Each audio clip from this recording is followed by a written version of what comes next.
কে রক্ষা করার জন্য তারা ইসকনের নামে, চিন্ময়ের নামে, যে চিন্ময় ইসকন থেকে বিতাড়িত হয়েছেন, তার অপকর্মের কারণে সরকার তাকে গ্রেফতার করেছে। তার জন্য মনে হচ্ছে ভারতের দিল্লি থেকে শুরু করে একেবারে তাদের প্রত্যন্ত অঞ্চল, প্রান্তিক পর্যায় পর্যন্ত যেন কান্নার রোল পড়ে গেছে। এইভাবে চলতে পারে না। বাংলাদেশ স্বাধীন রাষ্ট্র, বাংলাদেশ সার্বভৌম রাষ্ট্র, বাংলাদেশের 18 কোটি মানুষ, 1971 সালে 30 লক্ষ মানুষ জীবন দিয়েছে, 2 লক্ষ মা বোন নির্যাতিত হয়েছে, সেই দেশ বাংলাদেশ। অত্যন্ত রক্তের দাবি কিনা এই বাংলাদেশ।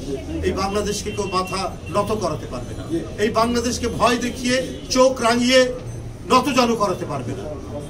এখানে অপরাধীদের বিচার হবে, যারা আমার ভাইকে পঙ্গু করেছে, যারা আমার ভাইয়ের হাত কেটে নিয়েছে, যারা আমার ভাইয়ের মুখ উড়িয়ে দিয়েছে, তাদের বিচার বাংলাদেশে হবে। আন্তর্জাতিক অপরাধ ট্রাইব্যুনাল গঠিত হয়েছে। এই অপরাধের সাথে যে সমস্ত আইন শৃঙ্খলা বাহিনী জড়িত, যারা নির্দেশ দিয়েছেন, সেই সমস্ত পিশাচ মন্ত্রী, প্রধানমন্ত্রী থেকে শুরু করে প্রত্যেকের বিচার এখানে নিশ্চিত করতে হবে।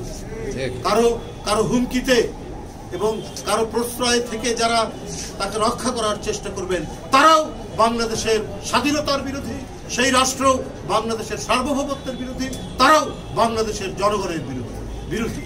এই বাংলাদেশ নির্মাণ করেছে বাংলাদেশের মানুষ, এই বাংলাদেশকে গড়ে তুলবে বাংলাদেশের মানুষ, এই বাংলাদেশের অগ্রগতি নিশ্চিত করবে এই বাংলাদেশের। ধন্যবাদ আপনাদের।